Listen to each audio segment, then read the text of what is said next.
FTP நேயர்களுக்கு வணக்கம். ஓபிஎஸ்க்கு ஓகே சொன்ன எடப்பாடி பழனிசாமி எப்பொழுதும் டிடிவிக்கு இடமே இல்லை. புது ரூட்டில் டீலிங்கை முடிவு செய்த நயினார் நாகேந்திரன், அண்ணாமலையின் புதிய கட்சி சாத்தியமா? இதை பற்றிய ஒரு காணொலியாகத்தான் இது இருக்க போகிறது.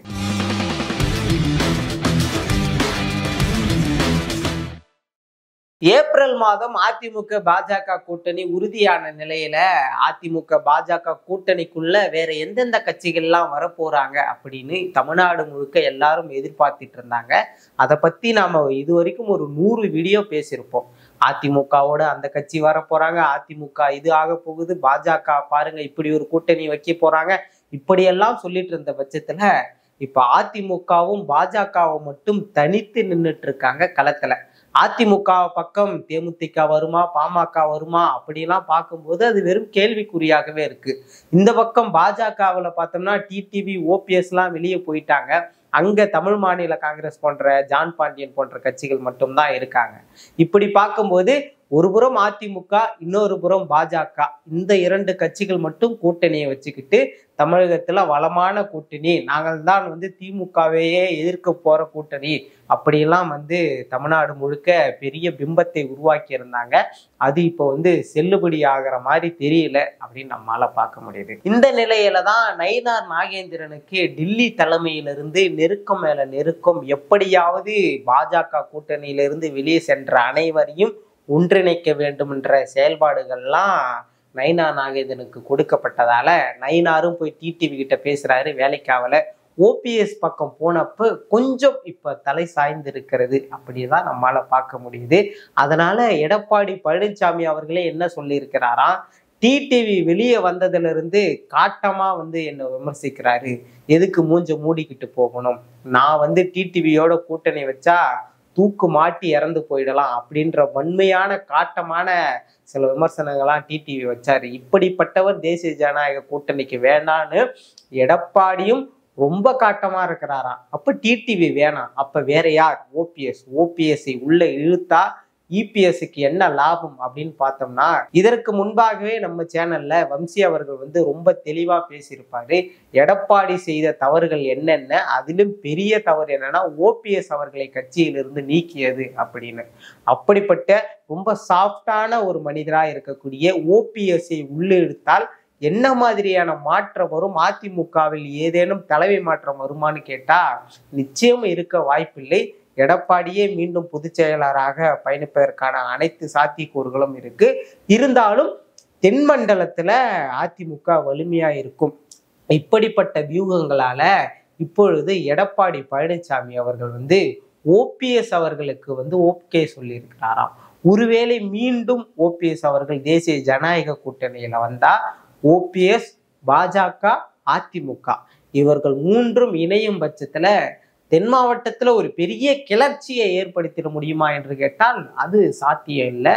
ஆனா ஓரளவுக்கு இதற்கு 2024க்கு முன்னாடி இருந்ததை விட ஒரு பெரிய வளர்ச்சி இருக்கும் அப்படின்னு தான் நம்மளால பார்க்க முடியுது. காரணம் என்னவென்றால் மதுரை, நெல்லை, கன்னியாகுமரி இந்த 3 மாவட்டங்கள்ல அதிமுகவை பின்னுக்கு தள்ளி நாம் தமிழ் கட்சி எந்த அளவுக்கு வளர்ந்திருக்கிறது என்பதை நம்ம 2026க்கான அந்த தேர்தல் கள நிலவரங்கள்ல பார்த்திருக்கோம்.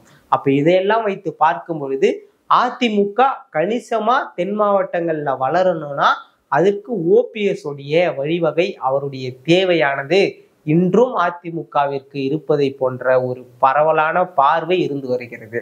என்னதான் எடப்பாடி பழனிசாமி அவர்கள் தேவருக்கு பாரத ரத்னா கொடுங்க, மதுரை விமான நிலையத்திற்கு முத்துராமலிங்க தேவர் பெயரை வைங்க அப்படின்னு சொன்னாலும் அங்க இருக்கக்கூடிய மக்கள் அனைவரும் எடப்பாடி பழனிசாமிக்கு இந்த இப்படி சொல்லிட்டாங்களேன்றது ஓட்டு போட்டுடுவாங்களான்னு கேட்டா அது நிச்சயம் சாத்தியம் இல்லை. அங்க ஓபிஎஸ் எனும் ஒரு ஆளுமை இருக்கிறார். அதனால ஓபிஎஸ் இருக்கும் வரை, டிடிவி இருக்கும் வரை, சசிகலா இருக்கும் வரை அங்க இருக்கக்கூடிய அந்த சமூகத்தின் வாக்குகள் ஒருபொழுதும் எடப்பாடி பழனிசாமிக்கு போய் சேருவதற்கான எந்த ஒரு வாய்ப்பும் இல்லை என்பதுதான் நம்மால இப்போ வரைக்கும் பார்க்க முடிகிறது. இதையெல்லாம் வைத்து பார்க்கும் பொழுது தென் மாவட்டத்துல வலிமையா இருக்க வேண்டும் என்பதற்காக இப்போ கொஞ்சம் ஒன்றிணைந்து அசைந்து கொடுக்கிறாராம் எடப்பாடி பழனிசாமி அவர்கள்.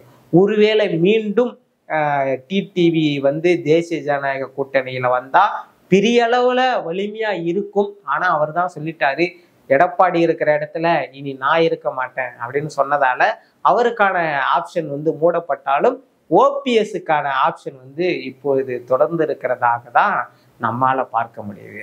இப்போ அடுத்ததாக அமித்ஷா அவர்களும் மோடி அவர்களும் தமிழ்நாட்டுக்கு வருகை தர இருக்கிறாங்க. அடுத்த 2 மாதங்கள்ல அமித்ஷா அவர்கள் வந்து சேலத்திற்கும் மோடி அவர்கள் நெல்லைக்கும் வரக்கூடிய இந்த கூட்டங்களுக்கு முன்பாக யார் யாரெல்லாம் தேசிய ஜனநாயக கூட்டணியில இருக்காங்களோ அவங்க எல்லாரையும் கன்ஃபார்ம் பண்ணி மோடி அவர்கள் வருகின்ற கூட்டத்திலையும் அமித்ஷா அவர்கள் வருகின்ற கூட்டத்திலையும் அவர்களை மேடையில் ஏற்றி அவர்களுக்கான அங்கீகாரத்தை நிறைவேற்றுவதற்கான வேலையை இன்றிலிருந்தே நயினார் நாகேந்திரன் எடுத்திருப்பதாகவும் எல்லாரும் சொல்லிட்டு வராங்க. இந்த வரிசையில தான் இப்ப எத்தனையோ பேர் வந்துட்டு ஊரா போறாங்க, ஒன்றியமா போய் எல்லாரும் இப்பொழுதிலிருந்தே அந்த பிரச்சார வேலையை தொடங்கி இருக்கிறாங்க. தாவேக்காவுடைய பரப்புரையெல்லாம் நாம சனிக்கிழமை தொடர்ந்து பார்த்துட்டு வரோம், அதை பத்தி பேசிட்டு வரோம். இன்னொரு புறம் வந்து தேமுதிக பிரேமலதா விஜயகாந்த் அவர்கள் வந்து பரப்புரை செய்யறாங்க. பாமக அன்புமணி ராமதாஸ் அவர்கள் ஒரு புறம் பிரச்சாரம் செய்யறாங்க. திமுக ரொம்பவே வலிமையா ஓரணியில் தமிழ்நாடு முழுக்க அவங்களுடைய கட்டமைப்பை விரிவுபடுத்திட்டு இருக்காங்க. இதற்கு மத்தியில வருகிற அக்டோபர் 1ஆம் தேதியிலிருந்து நயினார் நாகேந்திரன் அவர்களும் தமிழ்நாடு முழுக்க சுற்றுப்பயணம் போறாராம். ஏன்னா இதற்கு முன்பாகவே அண்ணாமலை அவர்கள் போன சுற்றுப்பயணமானது ஒரு பெரிய அளவுல ஓட்டா மாறலனாலும் அது பெரிய அளவுல தாக்கத்தை ஏற்படுத்தினது அப்படின்னு தான் நம்மளால பார்க்க முடியும். என்னங்க 11% ஓட்டு வந்தது, இதெல்லாம் அண்ணாமலைக்கு வந்த ஓட்டு இல்லையா அப்படின்னு நீங்க கேட்கலாம். அது வந்து முழுக்க 11% அண்ணாமலைக்காக வந்த ஓட்டு இல்லை அப்படின்னு தான் நம்மளால சொல்ல முடியும். இருந்தாலும் அது மோடி என்ற ஒரு பிம்பத்திற்காக ஒரு முகத்திற்காக வந்த ஓட்டு இருந்தாலும் அதை கட்டமைத்து அதை சரியான இந்த ஓட்டை வந்து வாங்கினதுக்கான அனைத்து யுக்திகளும் அனைத்து பெயருமே வந்து அண்ணாமலைக்கு தான் போய் சேரும். அந்த வகையில அந்த 11%ஐயாவது நம்ம தக்க வச்சுக்க வேண்டும் என்பதற்காக நயினார் நாகேந்திரனும் இப்பொழுது அதே மாதிரியான தமிழ்நாடு முழுவதும் சட்டமன்ற தொகுதி வாரியாக பிரச்சார பயணத்தை தொடங்க இருக்கிறாராம். இதையெல்லாம் வைத்து பார்க்கும் பொழுது அண்ணாமலையை அப்செட்டில் தள்ளிவிட்டு நயினார் நாகேந்திரன் மேலேறி வருகிறார். அண்ணாமலை அவர்கள் வந்து புது கட்சி தொடங்க போகிறார். இனி அண்ணாமலைக்கு எங்கேயுமே வாய்ப்பில்லை. ஒருவேளை சட்டமன்ற தொகுதியில் அண்ணாமலை போட்டியிட்டால் அன்றோடு அவருடைய கெரியரே க்ளோஸ் ஆகிவிடும் என்றெல்லாம் பல்வேறுபட்ட அரசியல் விமர்சகர்கள், மூத்த பத்திரிகையாளர்கள் எல்லாரும் பேசிட்டு வராங்க. ஒருவேளை அண்ணாமலை அவர்கள் வந்து தனி கட்சி தொடங்கினா அவருக்கு என்ன ஆதாயம் எப்படின்னு பார்த்தோம்னா ஒரு ஆதாயமும் கிடையாது. தமிழகத்துல ஒரு பரவலான தலைவர், இதற்கு முன்னாடி நானும் ஒரு கரிஸ்மாட்டிக் லீடர்னு அவரை ஒரு பிம்பத்தை உருவாக்கி ப்ரூவ் பண்ணிட்டு இருந்தாரு. அப்படிப்பட்ட அந்த பிம்பத்தில இருந்து இனியும் நானும் தமிழகத்துல பேர் சொல்லக்கூடிய ஒரு தலைவராக இருக்கிறேன் என்று அவருக்கான ஒரு கட்சியை வச்சுக்கலாம். இப்ப எப்படி சீமான் அவர்கள் வந்து ஒரு 8% வாக்கு வங்கியை வைத்து கொண்டு எல்லா பிரச்சாரங்கள் எல்லா மாநாடும் நடத்திட்டு இருக்கிறாரோ அதே மாதிரி அண்ணாமலை அவர்களும் செய்யலாம். அதுக்கான வழிவகை வந்துட்டு அண்ணாமலை தேடி செல்வாரா என்பது ஒரு கேள்விக்குறியான ஒன்றாகத்தான் பார்க்கப்படுகிறது. காரணம் என்னவென்றால் இங்கே ஒரு இடத்துல வேலை செஞ்சிட்டு அழைச்சிட்டு வந்து தமிழ்நாட்டின் மாநில பாஜக தலைவராக பொறுப்பு கொடுத்த அந்த ஒரு நன்றியை அண்ணாமலை தவற விட மாட்டார் என்பதும் இங்க இருக்கக்கூடிய பரவலான பாஜக தொண்டர்களுடைய கருத்தாக இருக்கிறது. இதெல்லாம் இருக்கட்டும், அண்ணாமலை தனி கட்சி தொடங்கட்டும், இல்ல அவர் அந்த கட்சியிலே இருக்கட்டும், அது எப்படி இருந்தா என்ன, நமக்கு அதிமுக பாஜக திரும்ப வரும்.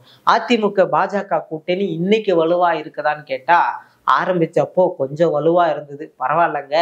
வட மாவட்டத்துல வந்து பாமக நிச்சயம் வந்து பாஜக கூட்டணியில இருக்கிறதால அதிமுகவிற்கு வலு சேர்க்கும். அதே மாதிரி தென் மாவட்டத்துல ஓபிஎஸ் இருக்கிறாரு, டிடிவி இருக்கிறாரு, ஜான் பாண்டியன் இருக்கிறாரு அப்படின்னு ஒரு பெரிய பிம்பத்தை கட்ட வைத்து விட்டு தமிழ்நாடு முழுக்க திமுகவை எதிர்க்கும் அளவிற்கு பாஜக அதிமுக கூட்டணி வலுவா இருக்குதுன்னு ஒரு பிம்பத்தை உருவாக்குனாங்க. ஆனா அந்த பிம்பம் கடந்த 2 மாதங்களாக கொஞ்சமாக குறைந்து கொண்டே வருகிறது. ஸோ நீங்க தொடர்ந்து அதிமுக பாஜக கூட்டணியோட செயல்பாடுகள் பார்த்திருப்பீங்க. இப்ப தனித்து விடப்பட்ட எடப்பாடியும் தனந்தனியே இருக்கக்கூடிய நயினார் நாகேந்திரன் நிலைமையும் நீங்க பார்த்திருப்பீங்க.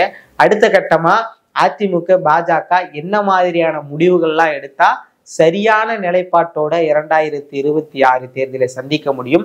நீங்க என்ன நினைக்கிறீங்கன்னு மறக்காம கமெண்ட் பண்ணுங்க. நாங்களும் தொடர்ந்து அதிமுக, பாஜக, தமிழ்நாட்டில் இருக்கக்கூடிய மற்ற கட்சிகளுடைய அடுத்த கட்ட நிலைப்பாடுகள் என்னன்றதை தொடர்ந்து சொல்லிட்டே இருக்கோம். நன்றி.